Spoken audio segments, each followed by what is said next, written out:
Parker's Kitchen is proud to partner with the Wounded Warrior Project to ensure that local injured veterans receive the life-changing programs and services they need. Please round up at checkout and we'll match your donation. Live from Augusta, you're watching News 12 live at 5. It is time for South Carolinians to hit the polls for the primaries. As we speak, voters are making their picks in several big elections. Good afternoon, I'm Meredith Anderson. Live at 5, we begin with Hallie Turner at Wrdw Weeks in Aiken. Hallie, Aiken is one of 3 local counties with a sheriff's race. What can you tell us about the candidates? Yeah, Mayor, for starters, they all have years of experience in law enforcement.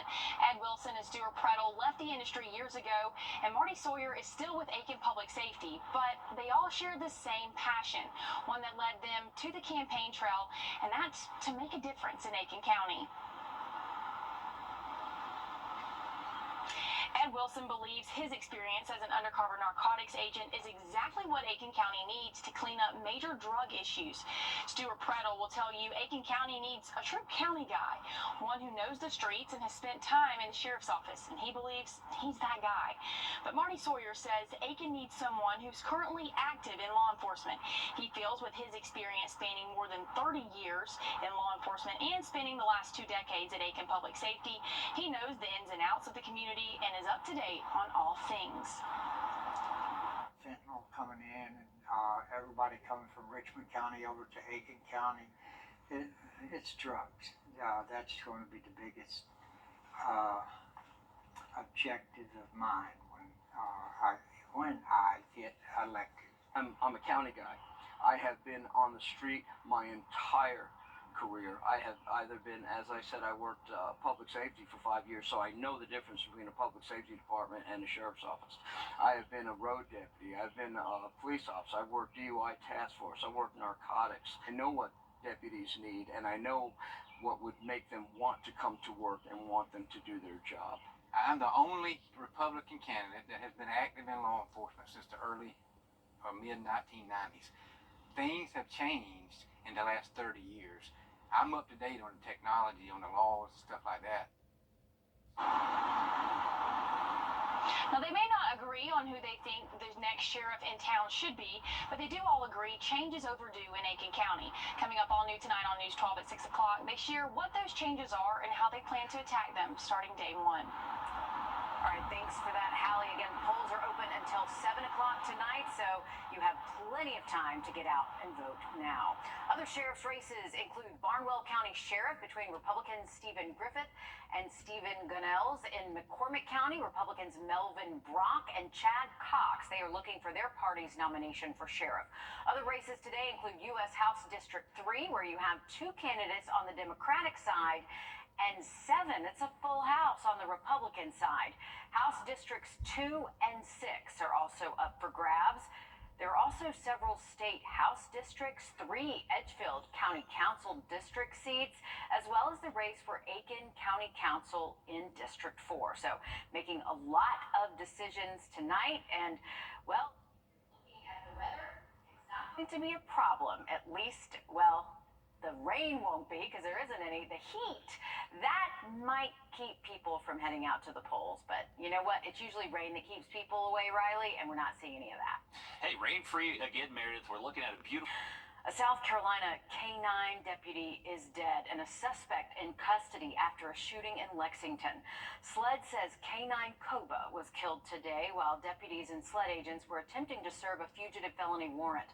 SLED says the suspect fired at K-9 Koba and deputies during the confrontation.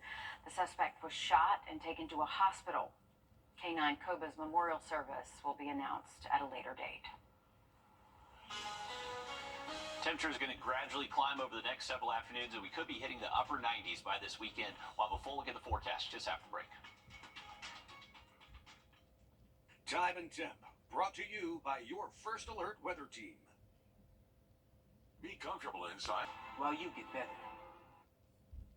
New evidence in the murder trial of a former police officer accused of killing a Georgia teenager. Former Doraville officer Miles Bryant is charged with kidnapping and killing 16-year-old Susanna Morales. the highway. Bryant has pleaded not guilty. This week, a homicide detective testified she was naked and they did not find any clothes near her body. She also testified the gun found near her remains was registered to Bryant. Well, next I made contact with her family and gave the notification. But when they did the grid search out there, I was advised that they located the firearm that had been reported stolen hours after she was killed. State prosecutors told jurors Bryant's phone pinged to the location where Morales' body was found in the hours after she went missing. The trial started last Monday. It is expected to last through this week. Well, it is Tuesday, which means we have our latest sunshade winner, sponsored by Plunkett Heating and Air. Congratulations to Paula Parrish from Hephzibah, Georgia. To enter to win your own sunshade, just go to wrdw.com and click on contests. We'll have another look at that 7-day forecast just after a short break. Hey, folks.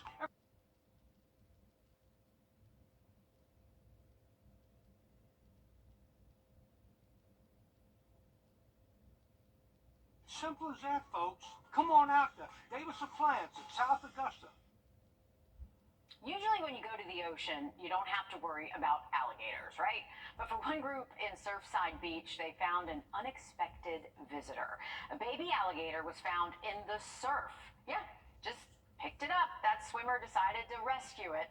Animal experts say the alligator was washed out into the ocean by the heavy rain in the area recently, since of course, alligators are freshwater animals. Beachgoers say they were concerned for the alligator, but weren't too worried about their own safety. I really wouldn't be too concerned because the alligator's just not in his element. He's not in any mood as a threat to people. He's not going to attack people. He just wants to find his way out of that nasty salt water. They're used to fresh water. The good news is this situation is pretty uncommon, so you don't have to worry about encountering one yourself. Though, Riley, they do like brackish water, so you might see them in some of those saltwater creeks. Absolutely, definitely. As you start to get up the Savannah River, it doesn't take long at all before you start seeing just a plethora of alligators out there. So make sure you are staying safe on the water and always take that second look. You can see alligators here on this stretch of the Savannah River right here near downtown. A beautiful day to be out on it. We do have nice.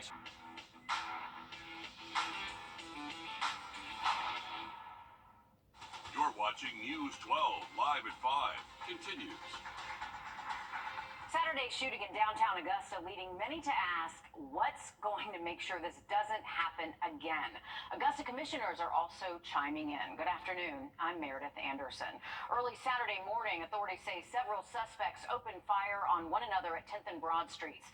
The GBI says 3 off-duty Richmond County deputies were nearby, and they encountered 19-year-old Amazing Brigham. They shot Brigham and were able to get him into custody, but downtown businesses were damaged by gunfire, and 2 bystanders were injured. Our Audrey Dickherber joins us now live at 5 from downtown Augusta. Audrey, you spoke to Mayor Garnett Johnson and several commissioners today. What did they have to say? Well, Meredith, after this weekend, many are asking this question: is Augusta safe? Today, I brought that question to city leaders before commission, and the mayor even addressed it in the meeting as well. Some are saying that they do think it's safe. Other commissioners question it. But what they do agree on is that there's a need for more police officers in order to try and prevent anything like this from happening again. But commissioners say there is a plan in place. Having an increase in patrol is on the way. But the mayor says it's also up to the parents to make sure their kids are making the right choices. I believe Augusta is safe. Unfortunately, we have a problem with the late night congregants after 10 o'clock when the restaurants close and the bars start to open, and it's not a matter of those that are participating in our nightlife and our bar scene, and I highly encourage people to continue to do that, but we can't have the loitering and the gathering by those that are underage, and I think that's part of the problem. He says if restaurants are closed, there should be no reason why people that are under 21 are downtown. And other commissioners also mentioned the idea of a curfew as well. But coming up all new on News 12 at 6, you'll hear more from these commissioners and their plans to try and improve downtown. In Augusta, Audrey Dickherber, on your side. Thank you, Audrey. A lot of people have a lot of questions still, so thanks for following up on this. To weather now as we take a live look over Beach Island. Just a bit, let's get a quick update on your First Alert traffic. And now, First Alert traffic. Well, here's a curve view at the interstate showing that slowdown here in this eastbound lane. So a heads up crossing the state line. We're just seeing our usual slowdown for this time of day. So just a heads up for it. Riverwatch Parkway also looking to be a little bit more congested. Heading out to Grovetown next. This spot doesn't look too bad. We are seeing a good bit of traffic for our afternoon commute, but for the most part, moving smoothly. Not really seeing too many issues out here in Columbia County. Beautiful afternoon. We'll have a look at those hotter temps heading our way in just about 10 minutes. All right, thank you, Riley. Shots fired inside a Hardee's restaurant today in broad daylight. Columbia County deputies say this happened around noon at the fast food joint at Wrightsboro Road and Jimmy Dias Parkway. They say it started after two regular customers got into a dispute. Sergey Kleeman is accused of firing several rounds at the victim, but missed. Nobody was hurt, thank goodness. Kleeman was taken into custody. He is facing several charges, including aggravated assault. There will not be a new trial for an Augusta man convicted of murder. In October of 2015, Shanadori Harmon shot into a vehicle of somebody he was arguing with, but instead he hit and killed the passenger, Brittany Trantham. Harmon was convicted in 2018 and sentenced to life without parole. He was seeking a new trial, claiming, among other things, that the evidence did not show beyond a reasonable doubt that he, and not someone else, fired the shot. The Georgia Supreme Court today disagreeing with those claims. And don't forget, you still have time to vote in South Carolina's primary. The polls are open until 7 o'clock tonight. There are sheriff's races in Aiken, Edgefield, and Barnwell counties. There are also U.S. House seats, state House seats, and county council seats in Aiken and Edgefield up for grabs. You can check out our website, wrdw.com, for a list of polling locations and everything you need to know before casting your vote today. A Beach Island man is charged with sexual assault after an incident back on June 5th. 31-year-old Jesse Curry is accused of approaching a woman in North Augusta while she was running errands. When the woman arrived home, Curry allegedly pulled up after her and threatened her with a, quote, sharp object. The victim was able to get away and call the authorities. Curry is now in jail with no bond. New deadlines emerged to make sure you get your mail, prescriptions, and packages. This week, a handful of Georgia-based Congress members toured the USPS Palmetto plant. They established a new timeline for when backlogs will be resolved and important deliveries make it to their destination. Doug Reardon has those details. After months of delays to mail, packages, medication, and even ballots, a troubled U.S. Postal Distribution Center in Palmetto is steadily getting back on track. They were very open, and that was very good to see. On Monday, Georgia Republican Congressman Andrew Clyde, Mike Collins, and Austin Scott toured the facility and said by the time summer ends, the two-day on-time delivery rate for letters would be back up to its typical rate of around 90%. It was as low as 16% as recently as March. I think all three of us look at it as business owners and recognize change had to happen, or the inefficiencies were gonna continue to cost the taxpayers money. The three said what appeared to be slowing up mail was a lack of staffing and systems that favored letters over packages, despite a 60% drop in first-class mail over the past 20 years. But that's not the major problem that I saw here. The major problem I saw is a lack of communication. Representative Collins said he's tried to fix that too, speaking to the Postmaster General regularly as recently as Sunday. Their visit comes less than 2 weeks after Democratic Georgia Senator John Ossoff came with this message for USPS. I will continue to apply maximum pressure. But Republicans expressing a different, more hands-off approach on Monday. Instead of maximum pressure and browbeating, I think it would serve us well to simply follow the metrics, and as long as they're accomplishing the goals based on the timeline that they've set, that would be a win for the American citizens. This facility was one of the first of its kind in the entire nation, combining operations from several smaller facilities.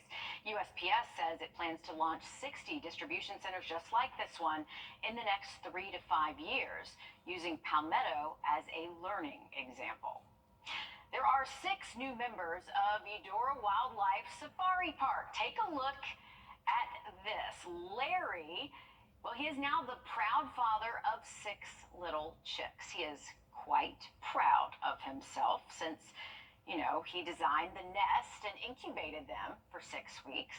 All new on News 12 at 6 o'clock are Kennedy Payne, who admits to being deathly afraid of Larry.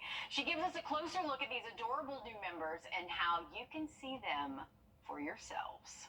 Riley? Those ostriches will get right into your car and steal that bucket from you. Yes, so they will. I shared Kennedy's fear of those birds. But hey, we got some great weather to head out to Eudora Farms, and afterwards you can hit the car wash. We'll have a look at that 7-day forecast coming up.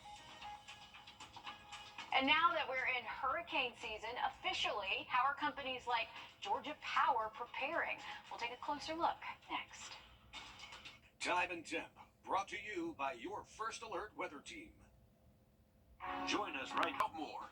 Southland Paper and Chemical, 1212 New Savannah Road in Augusta. Under Sheriff Roundtree's leadership, gang violence has been reduced. My major objective has always been to reduce crime and to protect our citizens. Keep Sheriff Roundtree as your sheriff. Let's bring it home with your vote on June 18th. This year is predicted to be one of the most active hurricane seasons ever. Thankfully, it's been quiet so far, but this is still pretty early. Our Georgia State House reporter Abby Kasoris takes us to Georgia Power headquarters as they're getting ready for this season. We're monitoring the weather 24/7, certainly before, during, and after storms. Jason Stott runs the Georgia Power Storm Center. Doesn't matter how active the season is, it only takes one storm to be potentially impactful. While their directors are in Atlanta looking at the big picture, power outages, blocked roads, crops lost. They have thousands of crew members at the ready after the storm moves out. The Georgia Power Mobile Command Center is home base for crews to eat, sleep, and even shower while responding to a severe weather event. Hurricanes, tornadoes, ice storms, floods, fires, top priorities folks in Georgia, but they respond to areas across the southeast. It's just rewarding when customers appreciate the work that you do to help them out, get their power back on. Malachi Eston remembers 2018, Hurricane Michael. According to the National Weather Center, it was the strongest hurricane to make landfall along the Florida Panhandle and the first major hurricane to impact us here in Georgia since the 1800s, destroying more than an estimated $3 billion of crops, according to the Georgia Farm Bureau. This is what's different. Drone operators can see places they can't get to by car or by foot. Last year down in Adelia, we had a line that was operating and we could not figure out exactly what was causing it. We were able to use the drones with their infrared capabilities to see polymers that were heating up, so we knew where to go to fix the problems. Hurricane season here in Georgia runs from the start of June until the end of November. In Atlanta, I'm Abby Kasoris. And we, of course, aren't in the line of fire, Riley, but we sure get those outer bands, and it can cause us a lot of problems with rain, even some heavy wind. Yeah, absolutely right, Meredith. And that's the thing, is that a lot of times these storms aren't hurricanes by the time they reach us, but they still bring significant impacts in the way of severe weather, flooding, all types of different threats, even strong wind gusts sometimes. And the thing is, we just mentioned it's supposed to be a busy season. Well, how about this? We are monitoring our first wave. Your iPhone and other Apple devices are about to change big time. I'm Jamie Tucker. Apple unveiling new software for all of its devices, including a brand new Siri and AI. First Alert Radar, powered by Jim Hudson Automotive Group. Please join me for a live educational webinar where I'll break down every aspect of Medicare. I promise you'll walk away feeling confident and prepared to take the next step on your Medicare journey. It's free to join, and you can sign up right on our website, rU64.com. Do you know why we have his golf game? I love golf. I have always played. Story. Please join me for a live educational webinar where I'll break down every aspect of Medicare.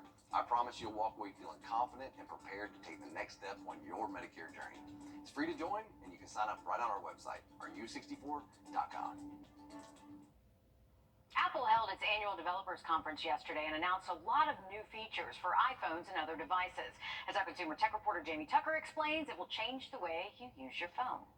What the Tech, sponsored by Augusta Preparatory Day School. It isn't unusual for Apple to fall behind Microsoft and Google when it comes to software. It also isn't unusual for Apple to eventually do it better. And this year is no exception. Apple completely changing Siri and bringing AI to the iPhone. iOS 18 is a big release. In announcing iOS 18, Apple highlighted updates to the iPhone home screen and control center, allowing users to customize how they appear and react. An updated Mail app will summarize long emails so you don't have to read it all. A new Photos app will easily organize and find photos and will create memory movies by searching through your library, adding transitions and music to add a finished movie without you needing to edit it yourself.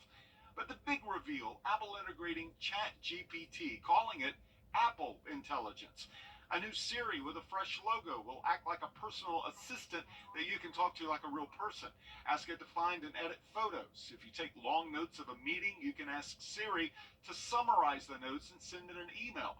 You can also ask Siri to fill out a form for you. The example they gave was Siri searching photos for a driver's license number in a photo and then filling it in on a form without you needing to do it. All of this using ChatGPT privately, where no information is shared on a server without your permission.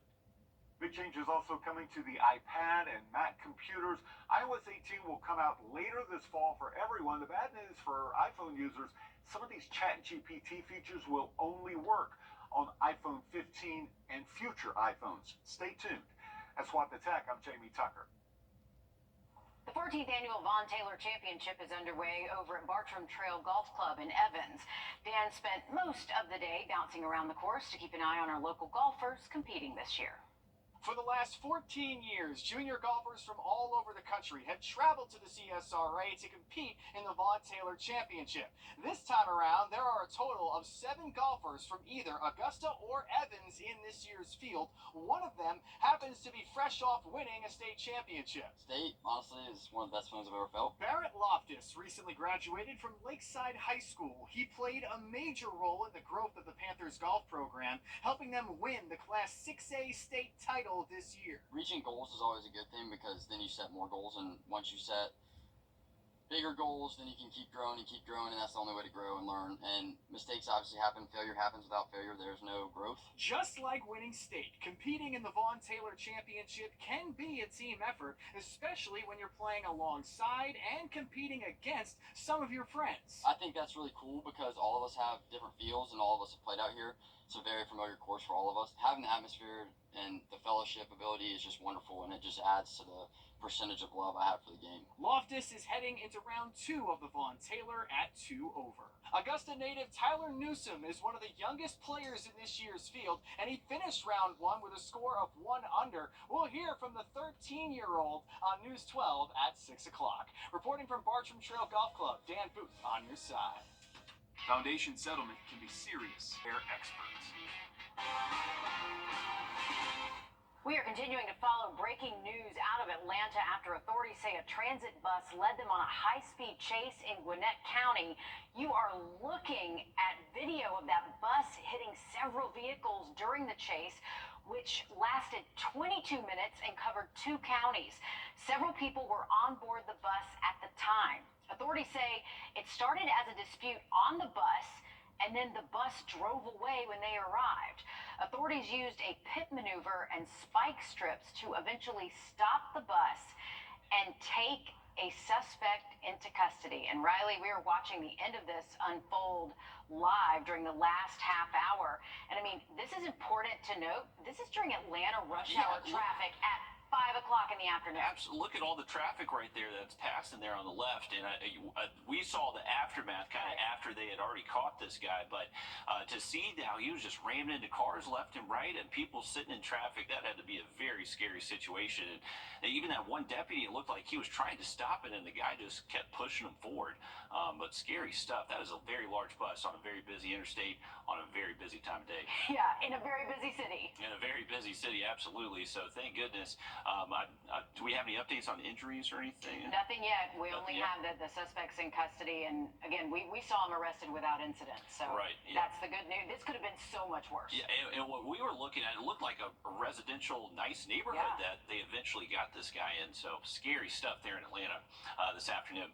Nice afternoon for us here locally. We do have just a few puffy little fair weather cumulus clouds out there. We're going to stay nice and dry the rest of this evening if you have plans. Temps are warm but seasonal for this time of year. Right now we're still at 87 degrees. We're going to see our temperatures fall into the 60s again tonight, so a comfortable start to our Wednesday. The difference we're going to notice tomorrow is that it's going to be a little bit more cloudy than the sunshine that we saw earlier today. High temps, though, should be able to still get close to 90 out there for our Wednesday. The hotter weather does show up later into the week. By Friday, we're talking mid-90s and then closer to triple digits by Saturday. Yikes. Find a friend with a pool. That's the best advice. That's it for News 12 Live at 5. News 12 at 6 o'clock is coming up next. Don't go anywhere.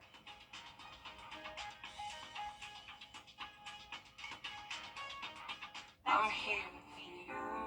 I'm Nora O'Donnell with the CSE News.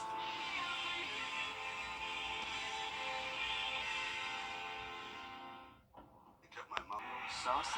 Available. Popeyes finally has wings in 6 flavors. Have that chicken from Popeyes. It's time to come together and vote again on June 18th. Let's keep Richard Roundtree as your sheriff, the leader with the experience, education, and proven administrative skills. For safer streets and a stronger community, join these supporters and come back with a friend on June 18th. Sheriff Richard Roundtree, solid, experienced, and committed. Let's bring it home on June 18th. Keep Richard Roundtree as your sheriff, the leader with the experience.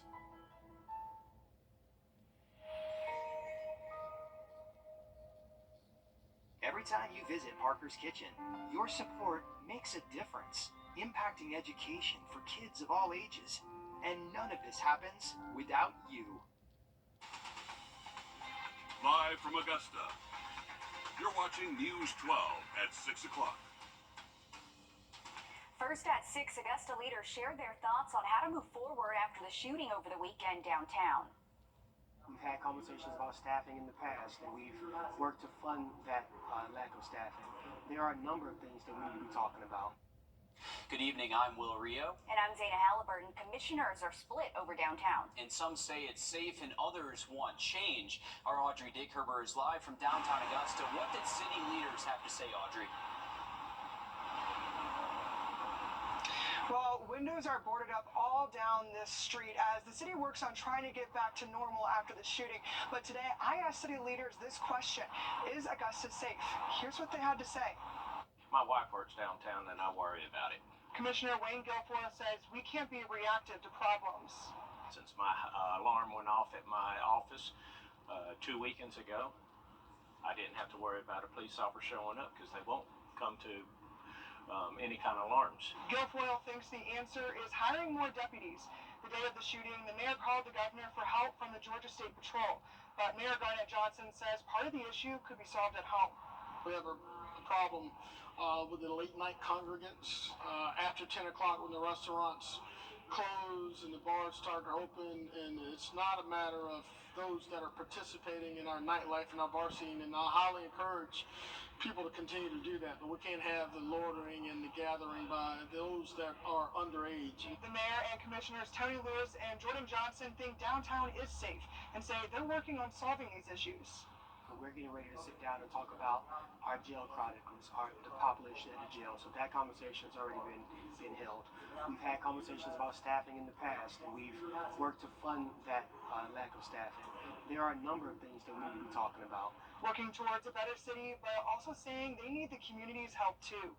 These kinds of incidents can happen anywhere. They can happen in your back door, in your neighborhood. So being downtown doesn't exclude it from happening.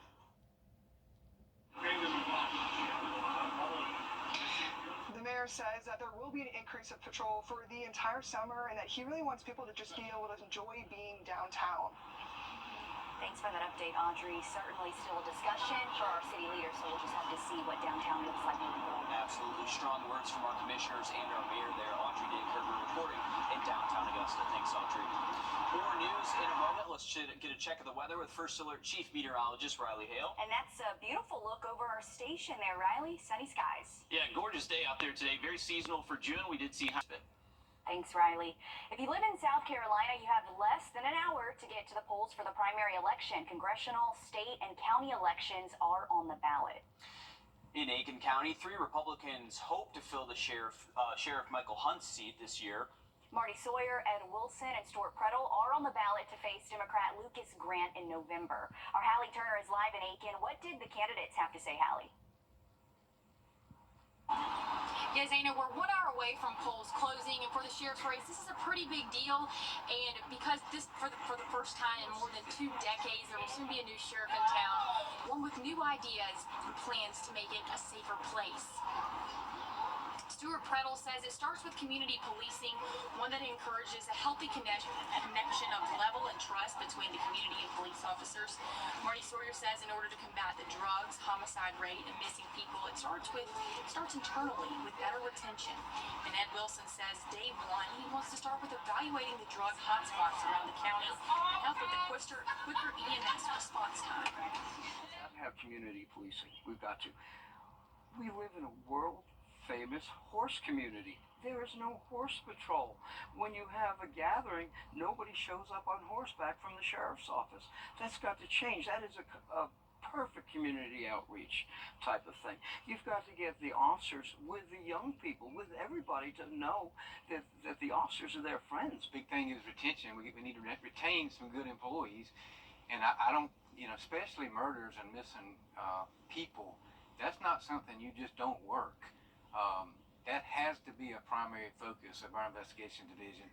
And we can't do it by ourselves. I want to evaluate the hot spots for the drugs distribution in the county and see what we can do about eliminating that. I want to evaluate our dispatch here to see what needs to be done to decrease the response time of the officers. You've got a little less than an hour to get here to the polls, and again, this race determines who faces Democratic candidate Lucas Grant in the November election. Okay, a lot of things to consider there from all 3 of those candidates. Thank you for that, Hallie. And one of those even being officers on horseback as well. Should be interesting.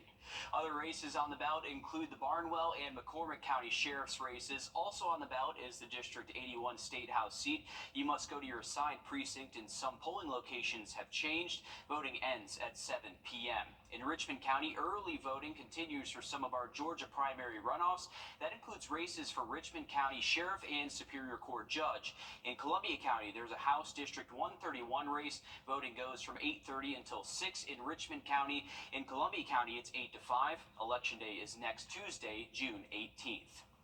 A heated dispute during lunchtime ends in gunfire in Columbia County. One suspect is charged after a shooting at Hardee's on Wrightsboro and Jimmy Dice Parkway.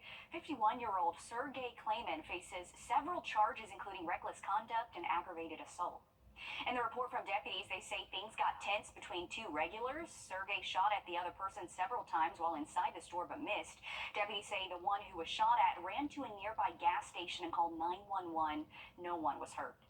Now to an I-Team update. More than 2 months ago, our I-Team first uncovered a pattern of problems with Augusta's 911 dispatch system and the Augusta Fire Department. Today, the issue was supposed to be brought up in legal. That's behind closed doors in executive session where we have no idea what's talked about. Still, the I-Team may have found what the potential issue is. In April, our I-Team uncovered at least 139 cases over the past 2 years when dispatch calls to Augusta fire stations failed to go through. That led to delays in response times. Among those delays and dispatch errors was a deadly house fire just across the street from a fire station. 2 people were found just steps from the home's front door. An open records request shows the fire department may have found what is causing that problem. A meeting was held between IT and the fire department 4 days after our initial story aired. Now, right now, it's still unclear what was discussed at today's legal session before the committee meeting.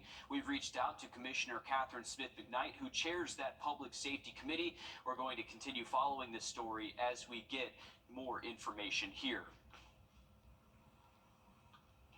Local kids are helping in the fight against hunger through Golden Harvest Food Bank's Sprout Scouts summer program.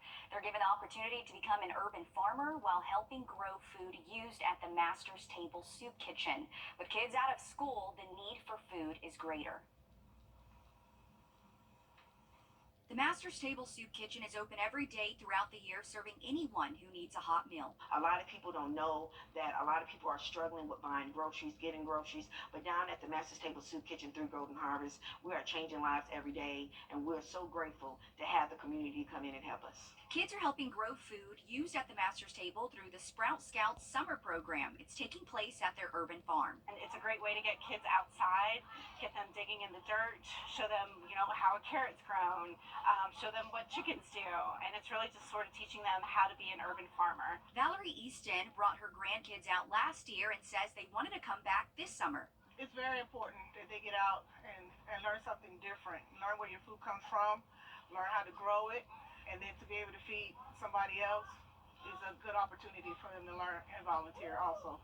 The kids learn greenhouse care, check on the chickens, help maintain the garden, and learn what it's like to grow something. I think it was Audrey Hepburn who said to plant a garden is to believe in tomorrow. I think that's the most important thing. Like, these guys are our future. If they don't grow food, we don't have food. They need to be reminded of how important it is to farm and garden. And it was so cute to be out there. All of the kids really enjoyed taking part in something for the greater community, right? All of that food going back to the Master's Table. And the amount of people being fed at the Master's Table has increased. They're seeing about 500 kids a month this summer. Yeah, we've heard about that need. I think it's almost 1 in 4 now, yes, compared to 1 in 6. So the Sprout Scouts program is taking place again next Tuesday. They have 5 more dates available for kids ages 6 to 14. Of course, the best part about this, it's free. We have more details on our website and how you can volunteer with Golden Harvest as well. Well, new at 6, the Parks and Rec